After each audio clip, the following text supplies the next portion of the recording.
नमस्कार, स्वागत है आपका बड़ी खबर में। मैं हूं आपके साथ सुरभि राजपूत। इस बुलेटिन में हम आपको बताएंगे कि दिन भर की 4 बड़ी खबरों के बारे में। पहली बड़ी खबर पहलवानों से जुड़ी है, जिसको लेकर दिल्ली के जंतर मंतर पर पहलवानों ने के समर्थन में खाप पंचायतें दिल्ली कूच की तैयारी कर रही है। दूसरी बड़ी खबर गन्ने के मूल्य में बढ़ोतरी को लेकर, जहां बढ़ोतरी की मांग को लेकर किसानों ने शुगर मिल के बाहर विरोध प्रदर्शन किया है। तीसरी बड़ी खबर गुरुग्राम से सीआरपीएफ कैंप में रोजगार मेले का आयोजन किया गया। चौथी बड़ी खबर बल्लभगढ़ से है और यहां पर बदहाल सड़कों को लेकर वाहन चालक और राहगीरों को काफी परेशानियों का सामना करना पड़ रहा है। ये 4 बड़ी खबरें दिन की आपकी टीवी स्क्रीन पर। पहली बड़ी खबर में आपको बता दें कि यहां पहलवान के समर्थन में अब खाप पंचायत भी आ चुकी है। दिल्ली कूच करने की तैयारी में खाप पंचायत है। दूसरी बड़ी खबर के बारे में आपको बता दें कि गन्ने के दाम बढ़ाए जाने की मांग को लेकर अब किसान प्रदर्शन कर रहे हैं। किसान ने चेतावनी दी है कि अगर गन्ने की रेट में बढ़ोतरी नहीं की जाती है तो वो ये प्रदर्शन खत्म नहीं करेंगे। तीसरी बड़ी खबर यहां युवाओं से संबंधित है, क्योंकि युवाओं को रोजगार का अवसर मिलेगा। रोजगार मेले का आयोजन किया गया है। चौथी बड़ी खबर जो है वो सड़कों से संबंधित, जहां सड़कें बदहाल है, गड्ढों से लोगों का बुरा हाल है। बड़ी बड़ी गड्ढों की वजह से लोगों को काफी आने जाने में परेशानियों का सामना करना पड़ता है। ये हम आपको चौथी तस्वीर उस सड़क की दिखा रहे हैं, जहां वाहन चालक काफी परेशानी से इस सड़क पर आने जाने के लिए मजबूर हैं।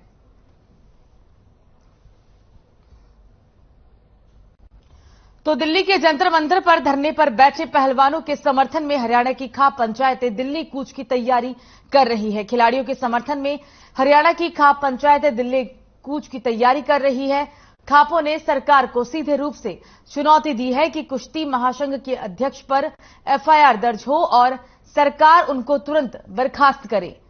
कुश्ती महासंघ को लेकर कई सवाल है, नाराजगी है और जुबान पर आरोपों की लंबी लिस्ट है। उन्होंने महासंघ के अध्यक्ष बृजभूषण शरण पर कई गंभीर आरोप भी लगाए। साथ ही खिलाड़ियों द्वारा लगाए आरोपों की सुप्रीम कोर्ट के जज से जांच करवाकर दोषियों पर कड़ी कार्रवाई हो, ऐसी उनकी मांग है। अगर सरकार ने उनकी मांगे नहीं मानी तो पूरे हरियाणा की खाप पंचायतें एकजुट होकर खिलाड़ियों की मांगों को मनवाने के लिए आर पार की लड़ाई लड़ेंगी। इस मुद्दे पर हरियाणा के चरखी दादरी के स्वामी दयाल धाम पर फोगाट खाप के प्रधान बलवंत नंबरदार की अध्यक्षता में पंचायत का आयोजन भी किया गया। पंचायत में सांगवान, फोगाट, शोरान, सतगामा, पवार सहित दर्जन भर खाप के प्रतिनिधियों के अलावा कर्मचारी, सामाजिक संगठन के पदाधिकारी भी शामिल रहे। करीब 2 घंटे तक चले इस पंचायत में खाप प्रतिनिधियों ने एकजुट होते हुए देश के लिए मेडल लाने वाले खिलाड़ियों के साथ कुश्ती महासंघ द्वारा किए जा रहे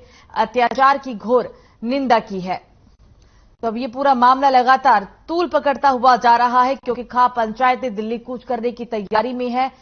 पहलवान खिलाड़ी जंतर मंतर पर आंदोलन के लिए बैठे हुए हैं, आंदोलन कर रहे हैं और इस दौरान उनका साफ तौर पर यही कहना है कि जब तक उनकी मांगों को नहीं माना जाता है वो ये प्रदर्शन खत्म नहीं करेंगे। और अब इनके प्रदर्शनों को लगातार अब लोगों का समर्थन भी मिलने लगा है। खाप पंचायत ने सीधे तौर पर समर्थन दिया है, दिल्ली कूच करने की तैयारी में है। दिल्ली कूच कर रही है खाप पंचायत। तस्वीरें हम आपको हालांकि अभी जंतर मंतर की दिखा रहे हैं।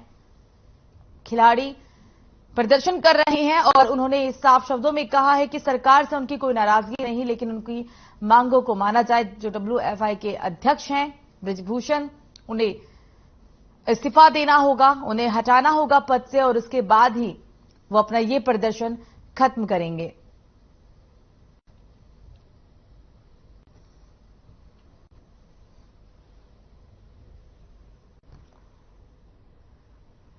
आरोपियों पर जल्द ही कार्रवाई की मांग की जा रही है। तस्वीरें हमने आपको जंतर मंतर से इस बीच लगातार दिखा भी रही हैं, पल पल की अपडेट्स आप तक पहुंचा रहे हैं। जंतर मंतर पर खिलाड़ियों का प्रदर्शन अब उग्र होता जा रहा है, क्योंकि अब तमाम पंचायतें, खाप पंचायत ने भी सीधे तौर पर इनका समर्थन किया है। दिल्ली कूच की तैयारी में है खाप पंचायत। पहलवानों के समर्थन में लगातार लोग भी आने लगे हैं।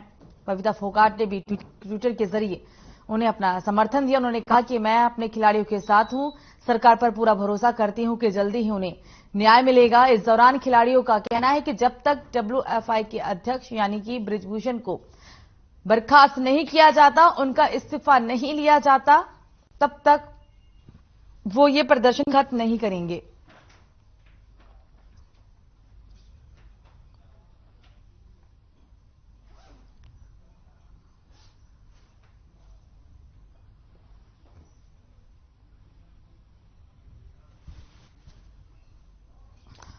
और इस खबर पर ज्यादा जानकारी के साथ हमारे साथ कांग्रेस के प्रवक्ता बजरंग दास गर्ग जी जुड़ गए हैं। बजरंग जी, सबसे पहले तो बहुत बहुत स्वागत है आपका। Thank you madam ji, thank you ji. अब ये जो आंदोलन है पूरी तरीके से उग्र भी कह सकते हैं, क्योंकि खाप पंचायतें भी अब समर्थन में उतर गई है, दिल्ली कूच की तैयारी में है। क्या कहते हैं इस पूरे मामले को लेकर? देखिए, ये ब्रिजभूषण ने जो मामला किया है जी, ये बहुत गंभीर मामला है और बड़ी चिंता का विषय है। और ब्रिजभूषण ने जो महिला कोर्ट के साथ महिलाओं का शोषण करने के जो आरोप गंभीर लगे हैं, उसके साथ खिलाड़ियों ने अनेकों आरोप उसके ऊपर लगाए हैं। ये तानाशाही करने का, अपमानित करने का कई आरोप है जी। जहाँ तक कि एक हमारी महिला छोटी बहन ने ये भी कहा है कि उसके जान को खतरा है, ये धमकियां मिल रही है। मतलब कई अब मामले ऐसे हो गए कि सरकार को तो पहले सबसे पहले तुरंत प्रभाव से उसका इस्तीफा उसी टाइम ही लेना चाहिए था जिस टाइम आरोप लगे, जब देश की जो हमारे राष्ट्रीय खिलाड़ी है जिन्होंने पूरे विश्व के अंदर भारत देश का नाम कुश्ती के अंदर चमकाने का काम किया। ये वो खिलाड़ी है जो गोल्ड मेडल ला ला के पूरे देश के अंदर, जब हम गोल्ड मेडल जीतते थे, आपको ध्यान होगा तो उस टाइम क्या होता था, वहां पर एक तो भारतीय गान और वो एकदम अपनी जो झंडा फहराते थे, कितना सीना छाती में थोड़ा हो जाता था हर एक आदमी का भी। हाँ, हमारा देश का खिलाड़ी आज गोल्ड मेडल जीत के लाया है, नंबर 1 पे आया है। मगर ऐसे तो सारे हदे पार कर दिए आपके सामने है। सरकार को तुरंत प्रभाव से इस्तीफा ले, इसके खिलाफ FIR दर्ज करवाए, इनकी इंक्वायरी करवाए, उस सत्य जांच करवाए, अब मामला सामने आ जाएगा। हम कहते हैं 1% सरकार मानती दोषी ना 1%। आपके सामने आप जांच तो आपने करवानी है, आपने कमेटी बनानी है। जांच में दोष पाए जिसको और बड़ा पद है, हमें क्या तकलीफ है। मगर मैं बताना चाहता हूँ पूरी देश की जनता में बड़ी भारी नाराजगी है। और मैं उन पहलवानों को भी, महिला पहलवानों को भी मैं एक बधाई देना चाहता हूँ। उन्होंने साफ कहा है कि हमारा आंदोलन गैर राजनीतिक है, हमारा आंदोलन सरकार के खिलाफ नहीं, हमारा आंदोलन जो सिस्टम सरकार का है उसके खिलाफ है, ब्रिजभूषण के खिलाफ है। आप देखो, ब्रिजभूषण 2011 से प्रधान है। बजरंग जी, आप हमारे साथ बने रहिए और इस पर हमसे बातचीत करने के लिए दिनेश चौधरी जी जुड़ गए हैं, जो कि प्री ओलंपियन खिलाड़ी हैं। दिनेश जी, सबसे पहले तो बहुत बहुत स्वागत है आपका। जी हाँ जी, नमस्कार जी। जी नमस्ते आपको भी। ये अब पूरा मामला तूल पकड़ रहा है, क्योंकि अब खिलाड़ियों के समर्थन में तमाम लोग आने लग गए हैं। खाप पंचायतें भी दिल्ली कूच की तैयारी में है। कैसे देखते हैं आप इस पूरे घटनाक्रम को? देखो, अगर सब खिलाड़ी आ रहे हैं तो सबको आना चाहिए, हमारे जैसे खिलाड़ियों को भी आना चाहिए और खिलाड़ी के साथ खड़ा रहना चाहिए। मैं हमेशा से एक बात बोलता हूँ कि खिलाड़ी और किसान और सैनिक देश की शान होते हैं। अगर आप उनको ऐसे परेशान करोगे तो देश के लिए मेडल, और क्या वो बॉर्डर पे लड़ाई करेंगे, क्या देश के लिए मेडल लेके आएंगे। आज चाइना हमारा वर्ल्ड का सबसे बेस्ट और US मेडलिस्ट हब है, उनसे हम सीखें। ये जो न्यूज है ये पूरे वर्ल्ड में फैली हुई है, सब जगह थू हो रही है। क्या 1% भी हमारी सरकारें नहीं सोच रही है या फेडरेशन नहीं सोच रहा है कि इस चीज को जल्दी जल्दी इस्तीफा दिया जाए, इसको ठीक किया जाए और खिलाड़ी अपना एशियन गेम और ओलंपिक की तैयारी करे। ना कि इन चीजों में खिलाड़ी का मतलब ही नहीं। खिलाड़ी को ग्राउंड से बाहर कोई डिस्टर्बेंस ही नहीं होनी चाहिए, तो खेल से मतलब होना चाहिए। अगर उसको ऐसे किया जाएगा तो कहाँ वो मेडल लेके आएगा, आप मुझे बताइए। बिल्कुल दिनेश जी, अभी तक इस्तीफे का जिक्र आपने भी किया। लगातार जो तमाम पार्टियां हैं वो इस्तीफे की ही बात कर रहे हैं और मुझे तो सरकार पर निशाना भी साध रहे हैं। लेकिन एक बात और, यहाँ पर खिलाड़ियों का विश्वास है कि सरकार से उनकी कोई नाराजगी नहीं है। उनका कहना है कि कार्रवाई हो और सरकार पर हम पूरा भरोसा करते हैं। देखो, हम सरकार को बहुत अच्छा है, क्योंकि ये पहली सरकार से ऐसा हुआ है कि खिलाड़ियों को वैल्यू ज्यादा मिली है और मिलनी भी चाहिए। आप देखो, PT ऊषा जो अपने मैम को फर्स्ट टाइम प्रेसिडेंट बनाया गया किसी खिलाड़ी को, लेकिन चेंजेस आ रहे हैं। लेकिन अगर इस टाइप से होगा तो सिर्फ एक एक खिलाड़ी को एक्सपोर्ट करना और पूरे करोड़ों खिलाड़ियों को वेस्ट करना कोई अच्छा मतलब सेंस नहीं बनता है। तो अब सबको सपोर्ट करो, सबको आगे लेके जाओ। और यहाँ पे हम लोग सब खिलाड़ी खड़े हुए हैं अपनी बहनों के लिए, अपने भाइयों के लिए, सब पहलवानों के लिए, उनके हक में हम लोग हमेशा खड़े रहेंगे। बिल्कुल दिनेश जी, आप हमारे साथ बने रहिए। हमारे साथ बजरंग दास जी भी हैं। बजरंग जी, सवाल आपसे मेरा ये भी है कि क्योंकि प्रदर्शन तो हो रहा है, लेकिन खिलाड़ी लगातार ये भी कह रहे हैं कि हमारी सरकार से कोई नाराजगी नहीं है। देखिए, खिलाड़ियों से ही कहा, उनका जो झगड़ा है वर्ष जो भारतीय कुश्ती संघ का जो सिस्टम है, बस सिस्टम के खिलाफ है। आप देखिए 2011 से ब्रिजभूषण जी प्रधान है, आज 2023 हो गए, बाप तो प्रधान, बेटा उप प्रधान। ये तो घर की दुकान हो गई है, घर की दुकान हो गई। ये तो मनमर्जी चला करेंगे। आप ये भी मैं कहना चाहूंगा, जिस प्रकार इन्होंने जैसे ट्रेनिंग सेंटर होता, बार बार ट्रेनिंग सेंटर क्या है, लखनऊ के अंदर लगाते हैं ट्रेनिंग, बार बार महिलाओं को वहीं देते हैं, मतलब सारे पहलवानों वहां बनाते हैं। हरियाणा में भी ट्रेनिंग सेंटर बनना चाहिए, पंजाब में बने, दिल्ली में बने, जहाँ सेंटर पड़ता है, जहाँ तो ज्यादातर खिलाड़ी जो आप देखोगे जब गोल्ड मेडल लेने वाले ज्यादातर खिलाड़ी जो कुश्ती के है वो हरियाणा से है। मगर अगर 10 मेडल आए तो 7-8 मेडल हरियाणा के हिस्से में हमेशा आते हैं, आपके सामने हैं। आप उनसे भी भेदभाव कर रहे हो। मैं यही बताना चाहता हूँ, ये सरकार को सोचना चाहिए। जिस प्रकार खिलाड़ियों आरोप लगाया, जैसे महावीर जो कोच है, बहुत सीनियर कोच है, मैं 2-3 बार उनके साथ डिबेट में बैठा हूँ, लगातार मैं दो दिन से डिबेट चल रही है, 4 चैनलों पर जा रहा हूँ। क्या स्थिति है, उन्होंने क्या कहा, ये बहुत गंदा आदमी ब्रिजभूषण जी, और 15 साल से मैं इसको जानता हूँ और मुझे इसकी सारी हरकत का पता है। बिल्कुल। तो एक बात और कही महावीर जी ने, आप सुनिए, बिल्कुल क्या कहा। बजरंग दास जी, समय थोड़ा सा कम है, ठीक है। आप दोनों ही मेहमान हमारे साथ जुड़े, इसके लिए आप दोनों का बहुत बहुत शुक्रिया। अब रुक करते हैं दूसरी बड़ी खबर की ओर। गन्ने के मूल्य में बढ़ोतरी की मांग को लेकर किसानों ने करनाल सहकारी शुगर मिल के बाहर अपना विरोध प्रदर्शन किया। किसानों की तरफ से आज शुगर मिल बंद किए जाने का ऐलान भी किया गया था। किसानों के विरोध के चलते शुगर मिल के बाहर बड़ी संख्या में पुलिस बल तैनात रहा। किसानों का कहना है कि धूप हो, ठंड हो, बारिश हो, हम तब तक यहां बैठे रहेंगे जब तक सरकार हमारी मांगे मान नहीं लेती। किसानों की मांग है कि गन्ने के भाव को बढ़ाया जाए। अभी गन्ने का जो भाव है वो 362 रुपए प्रति क्विंटल है और इसे किसान लगातार 450 रुपए प्रति क्विंटल करने की मांग भी कर रहे हैं। आगे उन्होंने कहा है कि सरकार ने पिछले 8 सालों में गन्ने के दाम में ना के बराबर ही बढ़ोतरी की है। ऐसे में हरियाणा में भी गन्ने का जो दाम है वो बढ़ाया जाना चाहिए। पिछले दिनों सरकार के साथ बैठक के लिए भी बुलाया गया था, पर उसमें गन्ने के भाव बढ़ाने वाली कमेटी के अध्यक्ष मौजूद नहीं थे और ऐसे में 22 जनवरी को फिर से बैठक बुलाई गई है।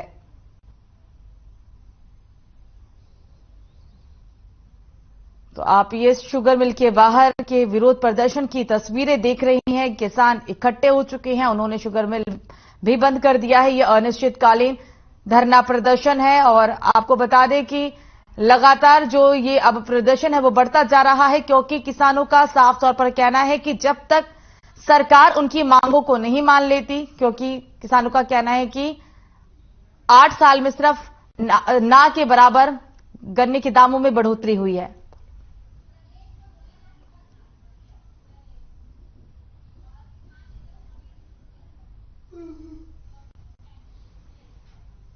और इस पर बातचीत करने के लिए फोन लाइन पे हमारे साथ किसान नेता स्वामी इंद्र जी जुड़ गए हैं। स्वामी जी, सबसे पहले तो बहुत बहुत स्वागत है आपका। नमस्कार जी।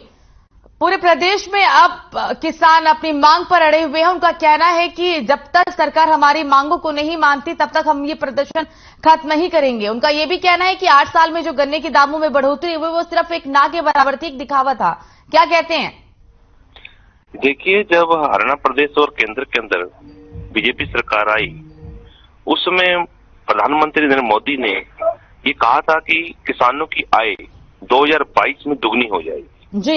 और उस समय गन्ने का भाव मात्र 310 रुपए प्रति क्विंटल था जी। हमने मोदी जी बात को फूल चढ़ाया, काफी लंबे समय इंतजार भी किया कि चलो भाई आज 2014 है और आते आते 2022 ही देख लेंगे। तो 22 हमने देखा, अब हम जनवरी में प्रवेश कर गए।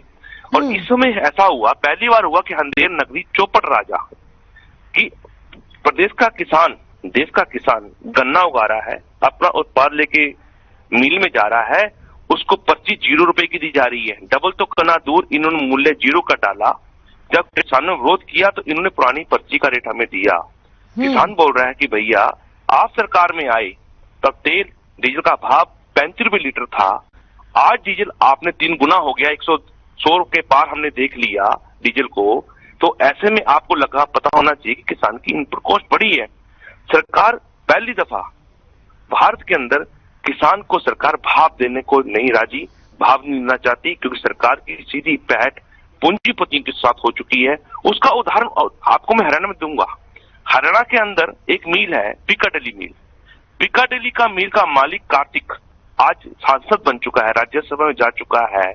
वो किसकी बदौलत गया? सरकार की बदौलत। यानी सरकार प्राइवेट प्लेयर के साथ साझा मिलकर, वो सरकार भी है और प्राइवेट मिलर भी है, वो मिलकर किसान के भाग्य को तय कर रहे हैं कि कहीं इसके भाग्य में खुशहाली ना आ जाए, और किसान को सड़कों पर लाने का ये मिलकर काम करते आपको नजर आ रहे हैं।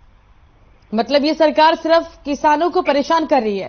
स्वामी जी, एक प्रश्न आपसे मेरा ये रहेगा कि साफ तौर पर कहना था कि जब तक सरकार मांगों को नहीं मानती और जो दाम बढ़ोतरी को लेकर कह रहे हैं वो नहीं माना जाता, प्रदर्शन करेंगे। लेकिन चेतावनी ये भी दी गई थी कि हम 17 तारीख से गन्ने की चुलाई बंद कर देंगे और फिर 20 तारीख से मंडी को भी बंद कर दिया जाएगा। ये दोनों काम तो हो गया, क्योंकि अनिश्चितकालीन ये पूरा प्रदर्शन है। आगे की रणनीति क्या? अब आगे क्या?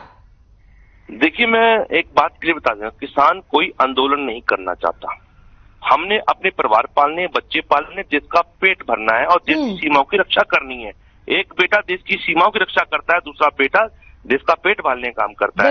ऐसे में अगर आप हमारे को हमारा अधिकार नहीं देंगे तो हमने तब भी सीधी लड़ाई नहीं लड़ी, सरकार से मिलने गए, और सरकार, हरियाणा प्रदेश का कृषि मंत्री किसानों से मिलने को इनकार कर देता है। कितनी बड़ी किसानों की बेइज्जती करने का वो काम करता है, किसान कैसे सहन करेगा? फिर किसान ने समय दिया कि 17 तारीख को हम चलाई बंद कर देंगे, अपने गन्ने की कटाई बंद कर देंगे, तो सरकार ने तब भी कान पे जू नहीं रहेंगी। अब किसान कह रहा है कि 20 तारीख को हम जो है मिलें बंद करेंगे। क्योंकि आप मुझे बताइए, अगर हमारे उत्पाद से आपको फायदा नहीं होता, मिल क्यों चला रहे हो भैया? पहले तो आप कहते हैं गन्ने से चीनी बनती है, अब तो गन्ने से इथेनॉल निकलता है, गन्ने से सिपरेट निकलता है, गन्ने से बिजली बनती है। अगर तब भी घाटे में मिल है तो फिर क्यों चला रहे हो? तो बंद कर दो ना। किसान नहीं बंद कर रहा, हम उनसे कह रहे हैं तुम्हें मतलब फायदा नहीं हो रहा तो बंद कर डालो। किया गया जो करना, अब जो किसान है वो इस तरीके से अब प्रदर्शन कर रहे हैं। ठीक है, तमाम जानकारी साझा करने के लिए और हमसे बातचीत करने के लिए स्वामी जी आपका बहुत बहुत शुक्रिया। अब रुक करते हैं तीसरी बड़ी खबर की ओर। गुरुग्राम के सीआरपीएफ कैंप में प्रधानमंत्री रोजगार मेले के अंतर्गत इनकम टैक्स विभाग की तरफ से गुरुग्राम में भी रोजगार मेले का आयोजन किया गया, जिसमें मुख्य अतिथि के तौर पर केंद्रीय राज्य मंत्री राव इंद्रजीत सिंह ने शिरकत की और 150 से ज्यादा युवाओं को नियुक्ति पत्र भी बांटे हैं। प्रधानमंत्री रोजगार मेले के तहत आज देश भर में करीब 71,000 युवाओं को नियुक्ति पत्र दिए गए हैं।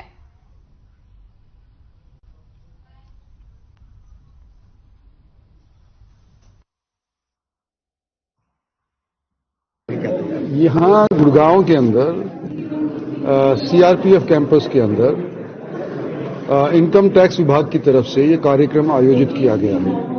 इनकम टैक्स के अफसरान भी आए हुए हैं और जो रोजगार प्राप्त किए हैं वो लोग भी उपस्थित हुए हैं। तो गुड़गांव हरियाणा का सबसे समृद्ध शहर है, जिला है। और अभी मैं बात कर रहा था इनकम टैक्स वालों से कि कुल मिलाकर के जो हरियाणा के टैक्स देने वाले व्यक्ति हैं उनकी 65% संख्या गुड़गांव के अंदर रहती है। और इस खबर पर बातचीत करने के लिए हमारे साथ हमारे bureau head Sushil Singh ground zero से जुड़ गए हैं। सुशील जी, अब क्योंकि रोजगार मेले का आयोजन और ये रोजगार जो मेला है वो कहीं ना कहीं एक अच्छी पहल भी लेकर आएगी और इससे युवाओं को रोजगार मिलेगा। 150 नियुक्ति पत्र भी बांटे गए हैं। क्या तैयारियां चल रही है, क्या ताजा अपडेट है इस कार्यक्रम को लेकर? देखिए सुरभि, प्रधानमंत्री ने एक ऐलान किया था और जिसमें देखा गया था कि देश में 10 लाख रोजगार दिए जाएंगे और उसको लेकर की गई है। ठीक करीब आज देश में करीब 71,000 लोगों को नौकरी दी गई है और उसी के कार्यक्रम के तहत आज हरियाणा में 2 स्थानों पर कार्यक्रम का आयोजन हुआ, एक गुरुग्राम में और दूसरा पंचकुला में। गुरुग्राम में करीब 150 लोगों को नियुक्ति पत्र दिए गए, जिसमें ज्यादा से ज्यादा संख्या इनकम टैक्स डिपार्टमेंट, साथ ही सीआरपीएफ के भी कुछ लोग थे और भिन्न भिन्न सरकारी महकमे के लोग थे जिनको नियुक्ति पत्र दी गई। इसका आयोजन इसलिए था, इनकम टैक्स डिपार्टमेंट ने आयोजन किया था और कहीं न कहीं यह मैसेज आए कि जो कही जा रही थी कि बेरोजगारी बढ़ रही है और रोजगार सरकार नहीं दे रही है, तो अभी ये दिखाने का सरकार का एक नया अनोखा पहल है कि देखिए सरेआम में नियुक्ति पत्र दिए जा रहे हैं, यानी सरकारी विभागों में लोगों को नौकरी पर रखा जा रहा है। और एक कार्यक्रम गुरुग्राम के कादरपुर सीआरपीएफ सेंटर में आयोजित किया गया, इनकम टैक्स डिपार्टमेंट ने आयोजित किया और उसमें आज 150 युवाओं को नियुक्ति पत्र दिया गया, जिसमें प्रधानमंत्री मोदी की इस मुहिम को सफल किया गया। जी ठीक है सुशील जी, तमाम जानकारी साझा करने के लिए आपका शुक्रिया। तो अब रुक करेंगे चौथी बड़ी खबर की ओर, बल्लभगढ़ से ये बड़ी खबर, जहां तिगांव को जाने वाली सड़कों की हाल बेहाल है। बता दें कि जिसके कारण लोगों को काफी परेशानियों का सामना करना पड़ रहा है। कई बार इन सड़कों के कारण वाहन चालक दुर्घटना के शिकार भी हो जाते हैं। लोगों ने बताया कि सड़क की हालत कई सालों से ऐसी ही पड़ी हुई है, जिससे कि लोगों को काफी परेशानियों का सामना करना पड़ता है।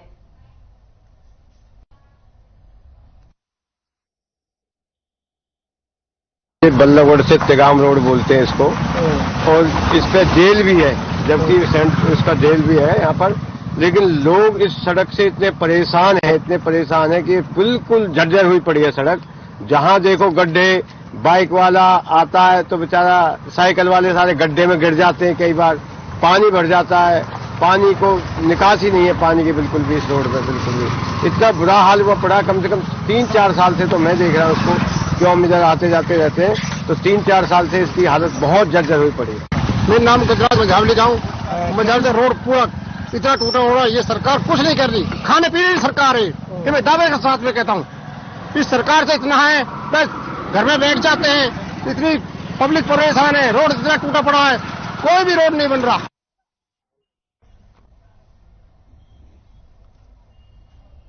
और इस खबर पर ज्यादा जानकारी के साथ ग्राउंड जीरो से हमारे ब्यूरो हेड संजय गुप्ता जुड़ गए हैं। संजय, क्योंकि सड़कों की हालत बहुत ही ज्यादा खराब है और जाहिर सी बात है ये कोई आजकल में तो हुआ नहीं होगा, लगातार ग्रामीणों ने इसकी शिकायत भी की होगी, लेकिन क्या अभी तक इस पूरे शिकायत के बाद किसी तरह का कोई आश्वासन मिला? ग्रामीणों से आपकी बात हुई होगी। देखिए, पहले सुरभि मैं बताना चाहूँ, एक और थोड़ा ठीक कराइए। मैं सबसे पहले बताना चाहूंगा कि फरीदाबाद जो लोकसभा है यहाँ पर 9 सीटें हैं। 9 सीटों में से 8 जो सीटें हैं वो भाजपा पे हैं। एक निर्दलीय उम्मीदवार है नैनपाल रावत, वो भी भाजपा को सपोर्ट कर रहे हैं। बावजूद इसके सड़कों की जो हालत है वो पूरे फरीदाबाद लोकसभा में दयनीय बनी हुई है। चाहे हम बात करें लिंक रोडों की या बात करें जो फरीदाबाद शहर में जो रोड बनाए जा रहे हैं, अभी उन रोडों को कई रोड कंप्लीट कर दिए गए हैं। कई रोड ऐसे हैं जहां पर लोगों को बहुत ज्यादा असुविधा का सामना करना पड़ रहा है। यहाँ पर जिस एरिया की अभी हम बात कर रहे हैं, ये जो एरिया है ये विधायक राजेश नागर का पड़ता है, जो कि भाजपा के एमएलए हैं और पहली बार एमएलए बने हैं। देखिए, बावजूद इसके इस तरीके की समस्या, जो सड़क, बिजली, पानी, ये मूलभूत सुविधाएं मानी जाती हैं और लोगों को जब इन समस्याओं का सामना करना पड़ता है तो पता चलता है कि सरकार किस तरीके से चल रही है। हालांकि मुख्यमंत्री जी लगातार फरीदाबाद में आते हैं, लगातार उस समय जो रोड हैं उनकी लीपापोती कर दी जाती है, छोटे छोटे टुकड़ों को रिपेयर कर दिया जाता है, लेकिन जैसे ही मुख्यमंत्री जी शहर छोड़कर जाते हैं उसके बाद जो सड़कों की हालत होती है, लोगों को जिन परेशानियों से गुजरना पड़ता है वो वाकई में ही दुखद है। जी बिल्कुल संजय, तमाम जानकारी साझा करने के लिए आपका बहुत बहुत शुक्रिया। तो दिन की 4 बड़ी खबरों में फिलहाल मुझे दीजिए इजाजत, नमस्कार।